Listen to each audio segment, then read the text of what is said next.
thank you everyone for coming. Hope you all had a good lunch break. The 2012 Roswell Conference is happy to present one of only a handful of UFO researchers who could truly be called an expert on the Roswell incident, Mr. Dennis Balthaser. Dennis moved to Roswell in 1996 to pursue his interest in the Roswell incident and ufology in general after retiring from the Texas Highway Department in El Paso with 33 years in civil engineering. Prior to that, he served 3 years in the U.S. Army Engineering Battalion. From 1996 to 1998, Dennis served as the UFO investigator for the Roswell International UFO Museum and was also on the board of directors of the museum. Today, he is an independent researcher, investigator, journalist, and lecturer. Dennis has done over 350 TV, radio, and other media interviews related to the Roswell incident and other topics.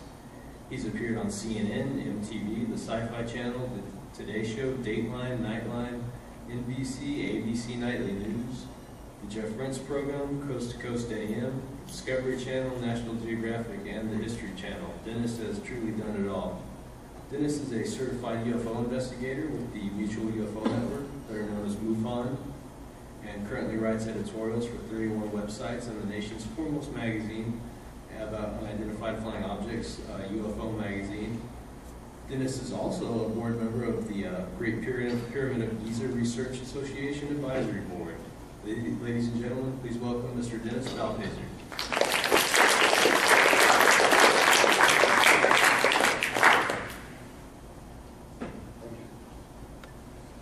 Good afternoon.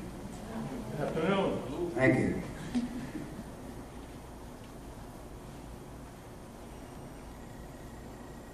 For a place that didn't officially exist, in fact denied by our government for many years, Area 51 has been referred to by many names during that time. Some of those names include Groom Lake, the official description, Dreamland, Paradise Ranch, Watertown Strip, The Box, the Pig Farm, and several others. Area 51 is the most common name used today and is derived from the area's designation when it was part of the Nevada test site. Consequently, many people do not know where the base is located or how and when the base came into existence in the Nevada desert, some 85 miles northwest of Las Vegas, Nevada. In this map, I'm going to talk a little bit about a few different things. This is the town of Rachel, where the alien inn is. The highway goes down here through Ash Springs, down to Alamo, and then down to Las Vegas, and out there, background.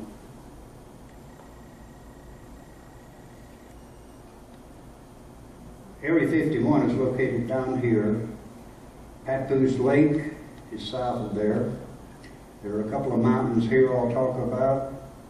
So I'll go over some of these things as we do the presentation today. Most people believe it was established as a military base when in fact it was originally opened by the CIA, Central Intelligence Agency. President Truman, through the National Security Act of 1947, set up both the National Security Council and the Central Intelligence Agency. In 1949, the CIA Act was passed, which stipulated that not only would the CIA activities be classified, but that its budget would also be classified as it still is today. The United States government also could deny any responsibility for the CIA activities should they be exposed. It's hard to confirm the myths and rumors about Area 51 since hardly anyone speaks on the record about what actually has or is taking place there. A few have come forward over the years willing to speak. However, that number is very few. After World War II, the United States was very concerned about whether the Soviet Union had developed an atomic bomb. One way to find out if they had would be to overfly the Soviet Union in a high-altitude aircraft equipped with cameras. Lockheed Aircraft's Kelly Johnson designed such an aircraft and went directly to the CIA with it. Normally, such an aircraft would have been test flown at Edwards Air Force Base in California. But with the secrecy required for such a top-secret project as this, it was decided to look for a more secure location somewhere in the southwest, away from public view. A dozen sites were looked at before deciding on Groom Lake, Nevada. This area, which was previously controlled by the Atomic Energy Commission for testing weapons, was expanded to include Groom Lake, and in July 1955, the CIA had its secret base. A fake construction firm, COJ, was formed to oversee the construction of the base, mostly done by subcontractors in total secrecy to build hangars, a runway, ramps, control tower, mess hall, and other required structures. Executive Order 10633 was signed by then President Eisenhower in August 1955, restricting airspace over Groom Lake for the first time. The restricted rectangular airspace measured 5 by 9 nautical miles. The airplane designed by Johnson to be tested at Groom Lake facility was known as the Aquatone by the CIA and an Angel by Lockheed. The first prototype of Article 341 was flown to Groom Lake in a transport plane on July 24, 1955. Eventually that aircraft became known as the U-2. The thing to remember about the inception of Area 51 is it was not originally an Air Force base, but rather that Lockheed and the CIA were in charge and not the military. Pilots for the U-2s were recruited from F-84 pilots with top secret clearances from the Strategic Air Command bases. If they became U-2 pilots, they resigned from the Air Force and became CIA employees. The first U-2 mission over the Soviet Union took place on July 4, 1956. 4 years later, on May 1, 1960, on the same day that Francis Gary Power was shot down by a Soviet missile, the first American spy satellite film was retrieved, which showed more information about the Soviet Union than all previous U-2 flights combined. The satellites, however, did not put an end to other craft being developed and then test flown at Area 51. While I'm speaking of spy planes, let me share a little known fact with you about aerial observation overflights, which is an agreement among several countries known as the Open Skies Treaty, signed in Helsinki, Finland on March 24, 1992. The treaty allows the United States to overfly other countries that signed the agreement. It also means that those other countries can overfly any portion of the United States. Quotas were established, and currently the United States and Russia can overfly each other 42 times a year, while other countries such as England, Canada, France, and others have 12 overflights per year. Overflights are accomplished on specially unarmed aircraft that may be equipped with panoramic and framing cameras for daylight photography, video cameras, infrared line scanning systems, which can operate at night, and synthetic aperture radar that functions at any time in any weather. The implications of such overflights for a base such as Area 51 are obvious, and we believe the reason why much of the work done at the base is accomplished in large hangars or underground below the surface out of sight.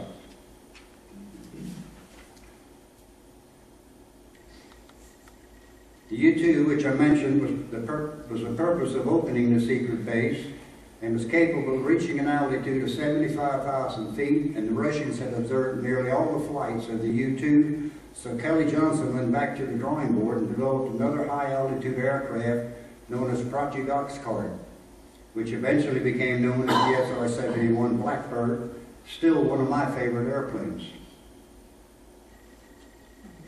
Along the runway was needed at Area 51, and in fact a small town was built for the support personnel assigned there.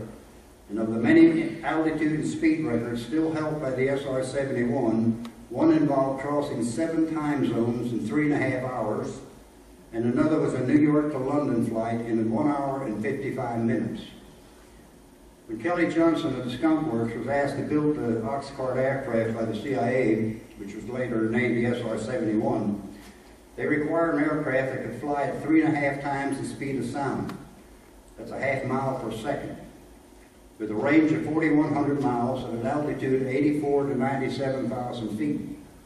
Flying at a speed of 2,200 miles per hour, this airplane requires 186 miles to make a U-turn. The SR-71 was originally designated as the RS-71 Blackbird, but President Johnson, in a public speech, accidentally inverted the letters. And since the President rarely corrected, the Air Force changed its letter designation to SR-71. The original letters RS stood for Reconnaissance Strike.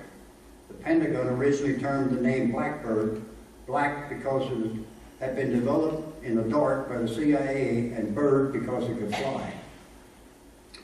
The stealth F-117 fighter project began in 1973 and was referred to as Project Harvey. Because of the flat surfaces on the plane that reflect radar away from their source, such as the appearance of facets on a diamond, Lockheed named the project the Hopeless Diamond. It was renamed Half Blue when the prototype began arriving at Area 51 in 1977 for testing.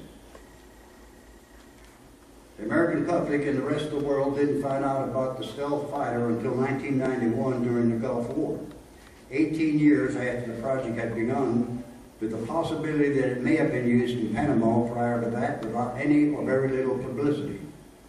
The stealth had been stationed at Holloman Air Force Base in southern New Mexico, about 100 miles south of here, until it was taken out of service and replaced with the Raptor F-22. Some of the other aircraft have been test flown at Area 51 over the years, include the A-10, the A-12, the B-1, and the B-2 bombers, and one of the newest, the F-22 Raptor. Captured foreign aircraft such as the Russian MiG-21 and 23 are also flown there, giving us knowledge about their country's technology and used in war games near the base in order to hone the skills of our own pilots. Daytime stealth is one of the projects we believe is currently being tested at the base. If successful, it would make the surface of an aircraft appear invisible by taking on the appearance of the background sky. Other names of experimental aircraft we hear about having been or being tested at Area 51 include the TR-3A Black Manta, the Pumpkin Seed, and the Aurora. That top photo is an artist's conception of the Aurora. The bottom picture I took here in Roswell about 1998, and we believe that a pulsating propulsion system has what we call donuts on a rope. And instead of a straight contrail, it every so often has circular smoke pockets. And that's basically what I picked up on that picture. I wasn't able to get a picture of the aircraft itself because it was too high, but I'm pretty sure that was a new type aircraft with the propulsion system we talked about. Rumors have been rampant for some time that the base is or has moved. That's simply not true. Having been there myself a few years ago, and one of my sources of information has recently informed me that a new water tank has been erected, a gigantic hangar is being built, and it appears as though additional runways have been added. Employees are moved around from base to base when their projects are completed, so the number of employees at the base varies from time to time, depending on what projects are being done there. Estimates of the size of workforce vary from a low of about 1,500 to perhaps a high as many as 4,000.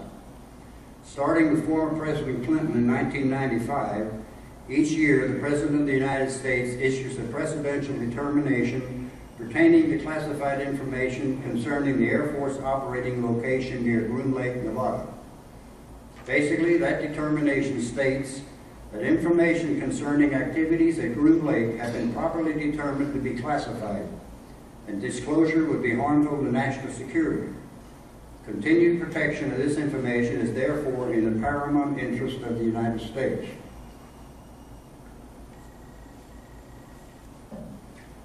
Another statement in that determination, though much more concern to me, is the fact that the President exempts every Air Force operating location near Groom Lake from any federal, state, interstate, or local provisions respecting control and abatement of solid waste disposal that would require the disclosure of classified information to any unauthorized person. This 2003 determination is the most current one I've been able to locate, so we don't know if it's expired or if it's no longer made public. I have been looking for one under President Obama, and I have not been able to find one yet. So I don't know if they've discontinued it or not.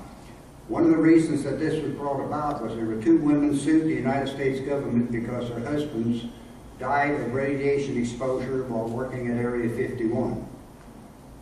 That went to court. The judge was not allowed to look at the paperwork and threw it out because he said you can't sue something that doesn't exist.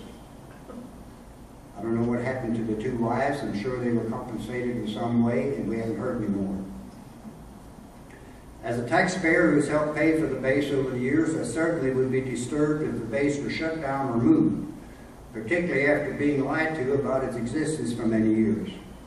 I do have mixed emotions about Area 51, however, as I look at it as a catch-22 situation.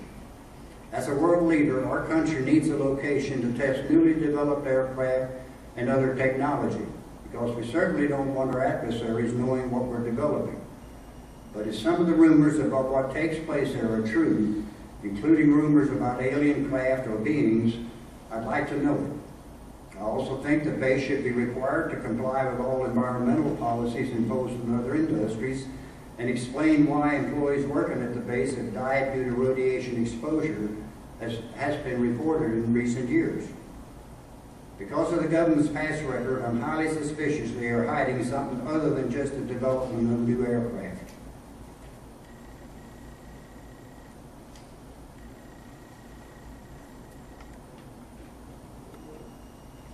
Security at Area 51 continues to be some of the most stringent and enforced of anywhere in the world.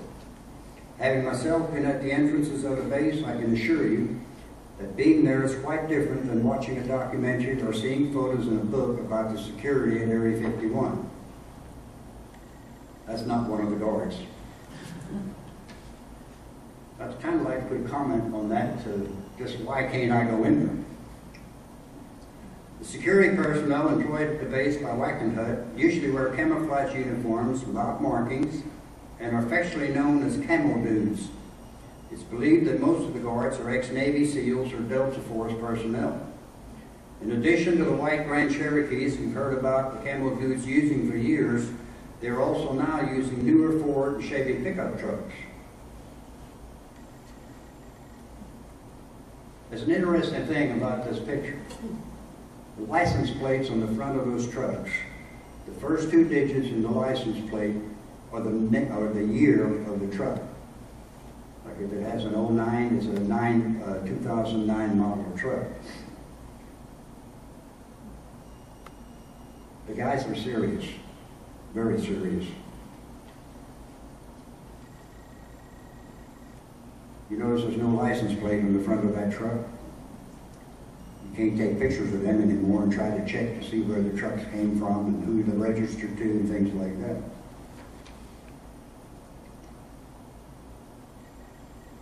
That's one of the entrances, and one of the guardhouses are located well within the boundary, a short distance past the warning signs and out of view of the signs. If you see the guardhouse, you've gone too far, and the consequences of being there are going to be obvious. The other guardhouse, which appears to be where all deliveries to the base go through, is very visible from the warning signs, and as I found out, very well staffed. Security devices are evident all around the entrance, including a camera mounted atop a tower, which follows any moves made by an intruder outside the boundary. There it is. When we were there, I walked down along the boundary. The guard controls the camera, and he was watching me, following me. If I stopped, the camera was on me. The third time I stopped, I turned around, I waved at the camera to let him know I knew he was there. But it's an unforgiving job being a guard out there, just waiting for people to show up, I think, out in the middle of nowhere. The warning signs are posted at the entrance to the base, which still say the use of deadly force is authorized in red lettering, and they mean what they say. The guards have the authority to shoot anyone crossing the boundary.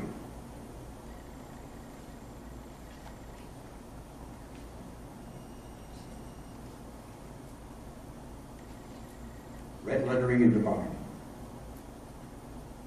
That's by orders of the base commander. I have heard reports that if one were to cross the boundary past the signs, you'd immediately be arrested, interrogated, turned over to local law enforcement, and most likely fined. They would probably also know your whereabouts for the rest of your life. The perimeter of the base is not fenced, but rather marked by posts with silver spheres on top of the posts which are used as reference points by patrolling aircraft, which consist of black unmarked helicopters and F-16s that can be very intimidating at low level. There are remotely operated solar-powered surveillance cameras just inside the boundary at strategic locations, as well as motion sensors, microphones, and optical and vibration detectors. Ammonia detectors have also been mentioned, which can sense the difference between humans and animals by the amount of ammonia in their perspiration. Heat sensors are also used, which can detect body heat at night and during the day in cool weather. That's one of those spheres that are scattered along the boundary. That's one of the cameras. Employees who work at the base sign an agreement to not discuss anything about the base. And should they talk, they give up their civil rights to a trial. They face up to 10 years in prison and up to $10,000 in fine. Security of the base is serious business for those who work there, as well as those who attempt to violate that security.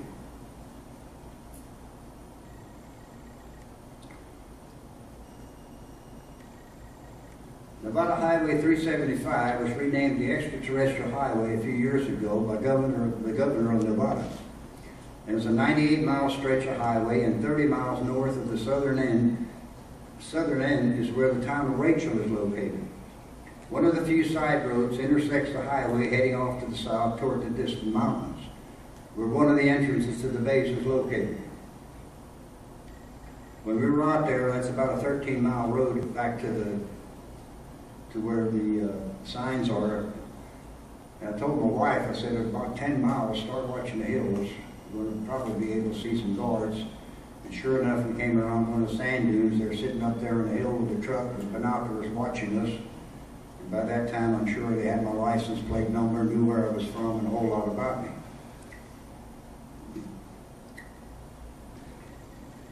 The rancher's black mailbox was at the intersection until March 27, 1996, when it was replaced by a heavier-duty white mailbox.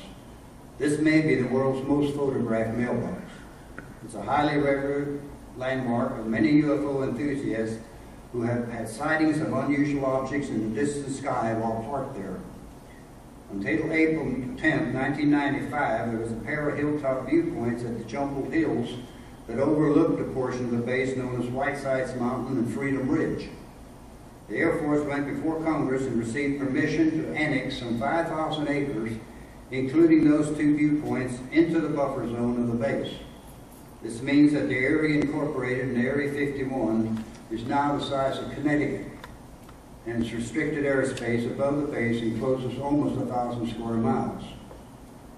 Did you all notice that there's a slot at the bottom of this mailbox here for checks for aliens? I assume that Medlin still owns the ranch. Today, the only remaining viewpoints to see parts of the base into the Emigrant Valley are from Tickapoo Peak and Badger Mountain, some 25 and 27 miles away. Access is difficult in the winter, and viewing the base from there in the summer is nearly futile due to atmospheric distortion over that greater distance. The town of Rachel is located in the Sand Spring Valley, some 27 miles from the top secret base control tower known as Dreamland by pilots, and it's the closest town to the base. Rachel began as a mining town when the Union Carbide Company reopened the tungsten mine 8 miles to the northeast. Peak population of Rachel during the mining days was between 400 and 500 residents. When the mines closed in 1988, the workers moved on, and today Rachel has a population of less than 100. Some who are retired, some who work on local farms and ranches, as well as the 4 businesses in town. A few in town work at Area 51 at the Air Force Tonopah Test Range, but of course those that do cannot talk about it. The business consists of a quick pick mini market, a gas station, small convenience store, and Rachel's most famous landmark, the Little Alien Inn. Pat and Joe Travis bought the inn in 1988. The former name of the motel, restaurant, and bar was the Rachel Bar and Grill, and prior to that it was a watering hole and a little oasis. There's a public phone outside the inn, but you need a credit card to use it. Rachel, Nevada, as is Area 51, is in a remote area of the state. Area 51 has several runways, one of which is 30,000 feet long, running from south-southeast to north-northwest, across the western portion of the dry lake bed and beyond in both directions. That's 6 miles of runway, indicating something is being landed at tremendous velocity to require that long runway.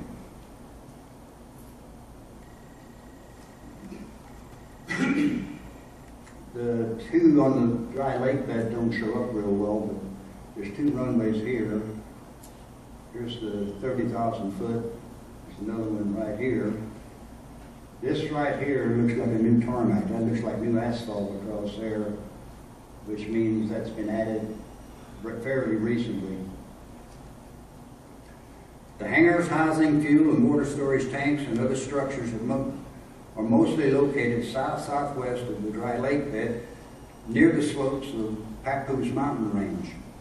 It's believed that many of the buildings visible above ground are merely a cover for a large underground facility as deep as 22 levels below ground. It's also alleged that there's an extensive underground tunnel complex below the ground. The tunnel is said to be 30 feet high and 70 feet wide, having chambers which act as underground hangars and work areas that branch off from some of the tunnels. New hangars have been constructed that will tower over everything else previously built on the base. This and other large hangars might act as a hiding place for massive aircraft carrier type elevators that provide access to the extensive underground tunnel complex below. This is a brand new hangar, an overhead shot of a brand new hangar that is gigantic. That thing is about 300 feet across, so something with a wingspan that big would fit through that hangar. Some of these hangars exceed 300 feet on each side and a height of over 100 feet at the roof crest. Another complex of 4 hangars are known as the foreign technology hangars, where captured or defected enemy aircraft are disassembled, blueprinted, and reassembled to be flown again against our newest design aircraft in combat.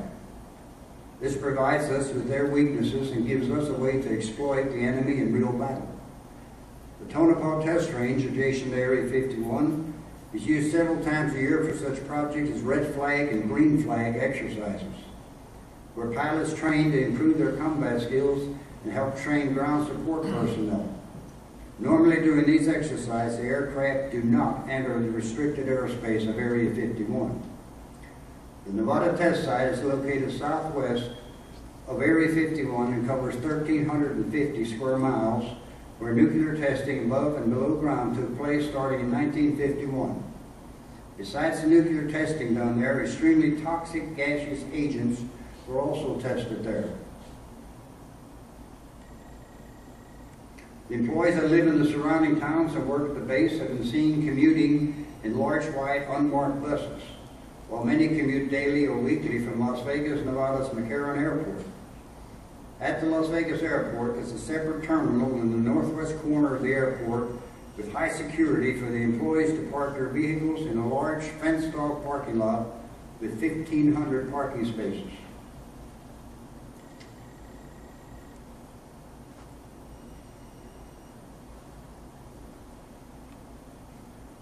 These are 737s that they bought from America West and repainted them. They're white with a red stripe. There was no marking of any kind on the airplane except an aircraft number near the back of the craft.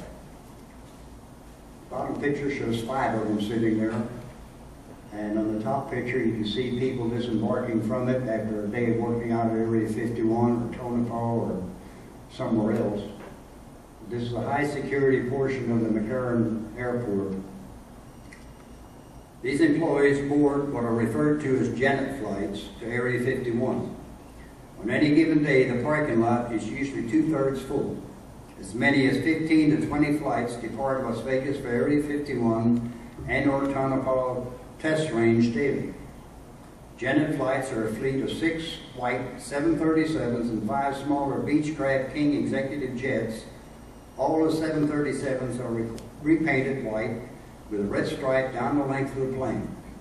There's no name, no logo. It's shown on the planes, and the only identification is a number near the tail section.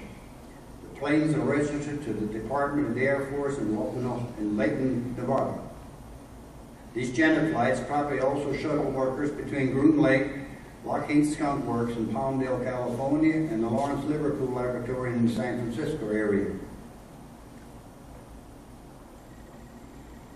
Thus far in my presentation about Area 51, I've shared information with you about where the base is located, how it came into existence, the security surrounding the base, and some of what we know about what is done there. My interest in researching Area 51, of course, not only centers on what the American public as taxpayers are footing the bill for, but also the many things that we're not told about that continue to be speculation and rumors. Over the years, several researchers have speculated that the crashed flying saucer from the 1947 Roswell incident, originally taken to Wright-Patterson Air Force Base in Dayton, Ohio, may today be at Area 51 due to more stringent security there. The secret base was publicly brought to the forefront involving UFOs when Bob Lazar claimed to have worked there to back engineer a recovered propulsion system in another area of the base known as S4 at Papoose Lake. No real evidence of this or his involvement has ever come to light, and Lazar has been seriously questioned about his claims, his education, and his credibility. Lazar is one of those type of individuals that I'd like to believe, but cannot without a significant more amount of verification about his claims. Credibility, verification, and validity remain as the cornerstones of serious UFO research.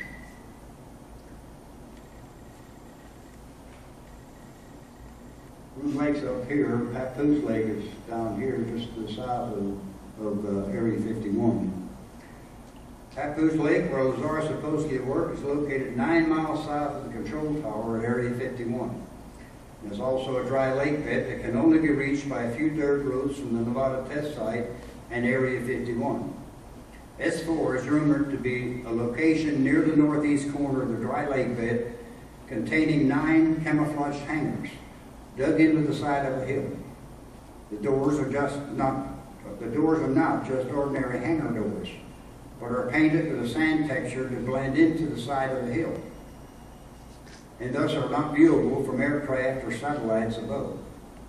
These hangars are alleged to contain several different highly unconventional types of flying craft, which are described as UFOs or flying saucers by those that have claimed to have been there. Bob Lazar claimed to have worked there in 1989, hired to help back engineer a recovered spacecraft involving the power and propulsion system of one of the recovered craft. Lazar claimed as many as 9 different craft were being housed in the hangars at S4, and that the particular craft he worked on was obviously made to be piloted by something smaller than the average human being. It's interesting to note that our own pilots who flew the F-117 Stealth also had maximum height restriction due to the cramped space in the cockpit. We've not been able to verify Bob Lazar's claimed educational background or if he ever was employed at the secret base, as he and others have stated. One reason that UFOs could or would be back engineered or possibly flown at Papoose Lake instead of at Groom Lake could be the issue of this deniability. Papoose Lake operations are possibly controlled from Area 51, and if anyone were able to obtain clear, detailed photographs or videotape of these craft taking off or landing or flying from Area 51, it would be absolutely impossible for any official from that base to deny knowledge of the nature of the objects. As long as the craft were seen rising from behind the hills to the south of Area 51, officials at Area 51 would still be able to argue, it did take off from here, it's not ours, we don't have any idea what it is or where it came from. John Lear, son of Learjet pioneer William Lear, has flown over 16,000 hours and more than 760 different types of aircraft in over 50 countries. He holds 17 world speed records, and since the Vietnam War, has flown missions for the CIA and other government agencies. He has also flown experimental aircraft for the Navy and the Air Force. According to Lear, the flying saucer program, known as Project Red Light, began in earnest at Groom Lake in 1960. After attempting to fly one or two of the recovered craft, there was a major accident, and the testing operation shut down for a number of years. Testing resumed again in the early 1980s, according to Lear.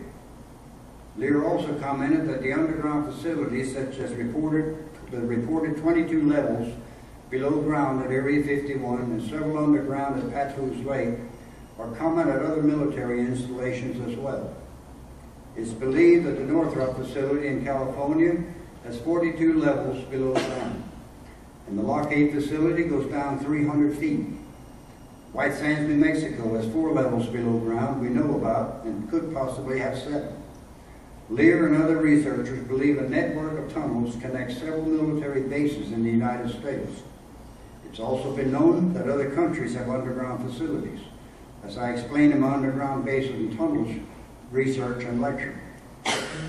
Derek Hennessy claims to have been a security guard at S4 and that he saw several flyable discs at lower levels which could have been elevated to the surface when desired. Part of the security requirements for entry to these lower levels includes plastic identification cards with magnetic information on them, handprints, and a right eye retina scan in front of a camera. Another source that claimed to have been security at the base described 30 to 60 foot diameter craft. Bill Uhaus, a mechanical engineer, stated that he worked on simulators at the base for copying engineering craft and then utilizing our own known avionics to be able to fly the craft, due to the difference in flying a disc versus a conventional aircraft. Can all these rumors and reports of secret bases, underground facilities, captured craft, and even alien bodies be true? Many others that have worked at the base at some time indicate that many of the rumors about Area 51 are based on factual information. And what are credible people seeing while viewing the base from public land when describing or videotaping erratic moving anomalies in the sky above Area 51 that appear and disappear, defying known physics in their movements? With the secrecy the base maintains, perhaps it will be many more years before we know what actually transpired on or below the base. For those of you that thought that our government came to keep secrets, I've just presented a few examples of some of the secrets they have kept, at least at Area 51. The base, or the land area the size of Connecticut, existed under the control of the CIA for some 25 to 30 years before anything public was acknowledged about its existence. Today, we're told that the base exists at Groom Lake, Nevada, but nothing else, and it continues to be exempt from environmental laws other industries have to comply with. Nothing is made public about Area 51 because of national security, a phrase too often used by our government to cover up what is really taking place. We found out about the stealth F-117 during the Gulf War in 1991, when in fact it had been test flown at Area 51 in 1977, with its development beginning in 1973, 18 years earlier. Other secretive projects are going on at the base, including radioactive projects, the new drones that are being flown, and as taxpayers we're helping to fund those projects. So I feel you and I have every right to be suspicious and should continue to seek whatever information we can about what is taking place at locations such as Area 51. In closing, remember the quote I like to use: always telling the truth means never having to remember anything. Thank you.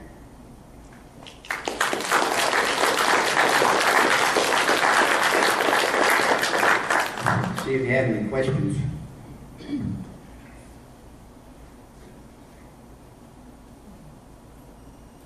Get on time.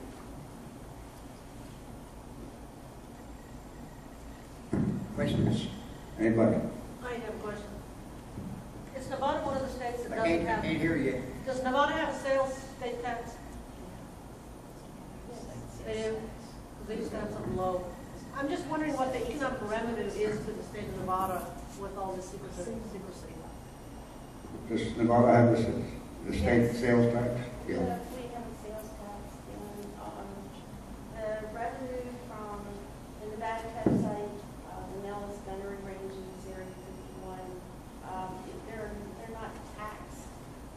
because they're federal lands. Right. So we don't receive money from them, but workers do work, live in the areas, live in Las Vegas, and so they do generate money in that community. So it's part of what's keeping Nevada going besides the gambling casino. Pardon? It's part of what's keeping Nevada going as far as a good economic base.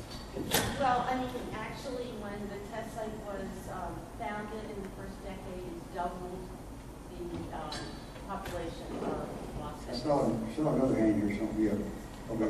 What do you think of the rumors that Area 51 is now no longer the top secret base? That they've actually moved that elsewhere because Area 51's become too popular? He's asking if the rumors that Area 51 has moved. Or that there's another top secret base out there. What Area 51 used to be back in the 60s and 70s, but because of its popularity, it's now sort of become sort of the second. Well, I was there in 2006, and it wasn't moved then. Okay.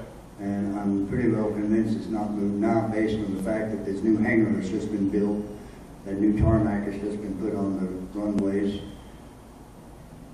Like I said in the lecture, if they have a job somewhere else, they'll take some people from there and move them to somewhere else. White Sands does the same thing down here. If they finish a project, they'll move the guys to another project somewhere else. There has been rumors for some time that there was another secret base opened up in Utah, I believe. But I'm going to be very upset if Area 51 is shut down. Not only because of the secrecy of what I'm trying to find out, but it is a widely needed facility.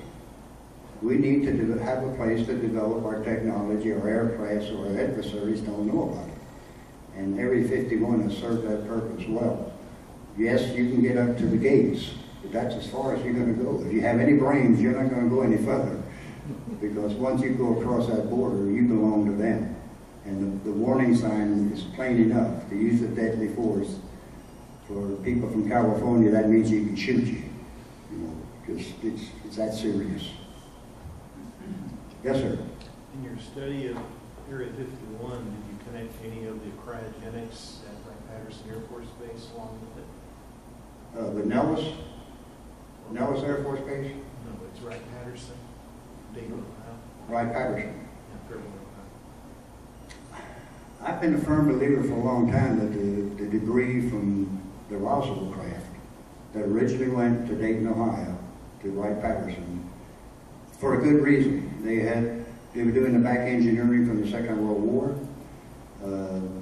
They had cold storage facilities for the bodies, so it's a logical place to take it. But I think because of better security, Area 51 today will be a better place to keep that stuff. I can't prove that, but that's my thinking, that that'd be the place to have it. Barry Goldwater, when he was a senator from Arizona. When Barry Goldwater was running for president, he asked General LeMay if he could go in the brood room of Hangar 18 at Wright-Patterson Air Force Base, because that's where they supposedly kept this stuff. General LeMay cussed him out and said, "Don't ever ask me that question again." And he was running for president. Most people don't realize the President of the United States does not know about UFOs and probably doesn't know much about Area 51. The President is a temporary employee. 8 years maximum, he can't be trusted. This stuff is need to know, and the President is not on the list for need to know. We've had two presidents that I can recall that probably had some knowledge. One was George Bush Sr. He was head of the CIA before he became president, so he probably knew a lot. The other one was Ronald Reagan. He had a sighting as a governor in California and went to the United Nations, publicly said, maybe we need some invasion from out there to bring us all together here. As soon as he said that, he was told, don't ever say anything like that again. Jimmy Carter had a sighting as a governor of Georgia, tried to go public. Bill Clinton, when he became president, wanted to know about the Kennedy assassination and he wanted to know about the Roswell incident. He sent one of his aides, Hubble, out to find out. Hubble came back and said, I can't find a thing. So the president is not in on this. Any other questions? Yes, sir? With the You're scientists. going to get charged for another one. Yeah, scientists that have the aircraft there with the magnetic propulsion. Any further information on that? You hear what he says? You speak up. Magnetic propulsion system. Okay. Any more information on that? I haven't heard anything on magnetic lately. The last thing I heard was his pulsating propulsion system, which the Aurora, and I'm not even sure the Aurora exists, but there were a lot of rumors about a plane being developed.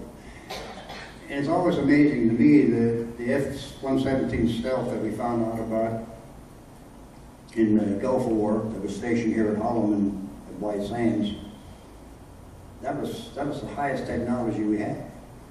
It didn't last long. It's been replaced by the F-22 Raptor.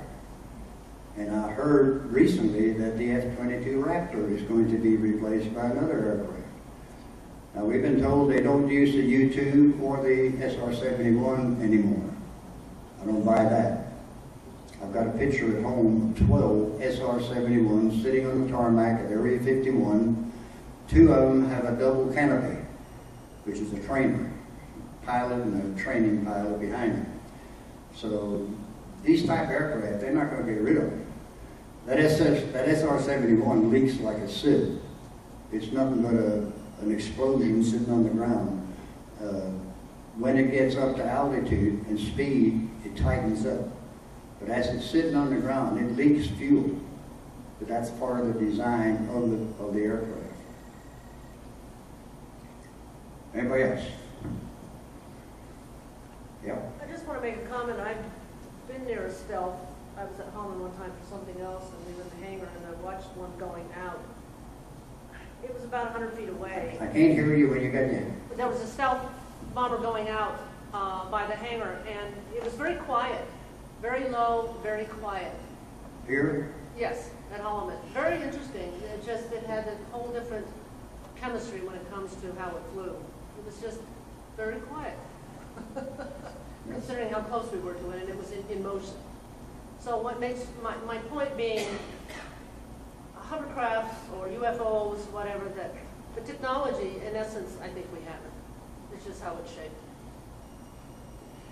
You think we have the technology for our aircraft from UFOs, is that what you're saying? Yes.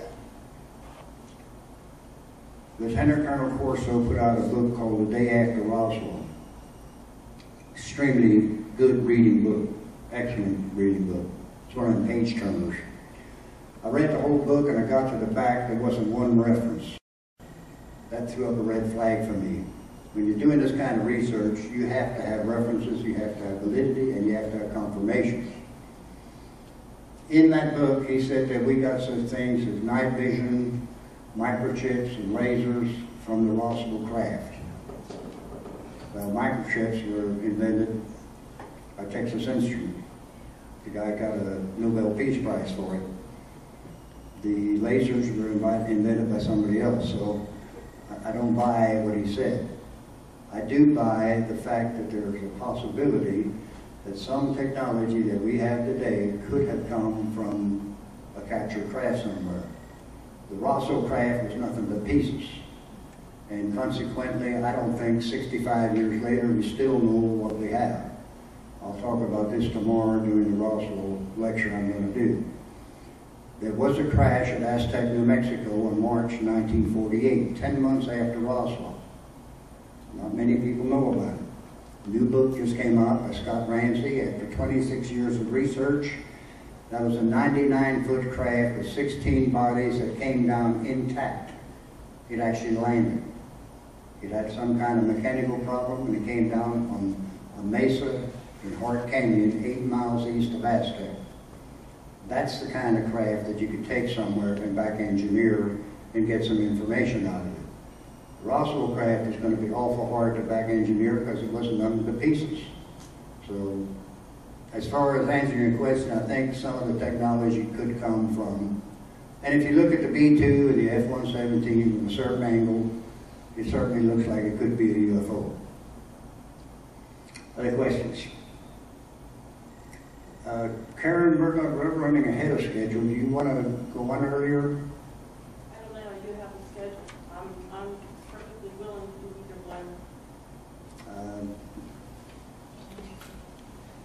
We'll shoot for 3 o'clock, Okay. okay?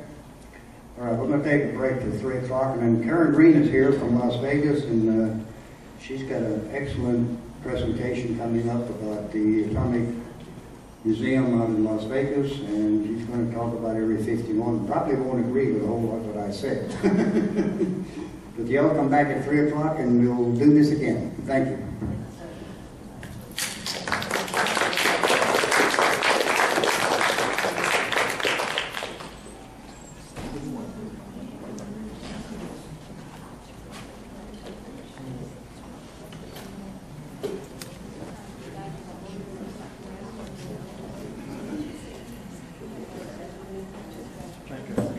Thank you. It didn't run as long as I thought. It didn't run as long as I thought. I'm going to have to get with Carl and probably edit some of that at the end. Okay. Is it okay if I leave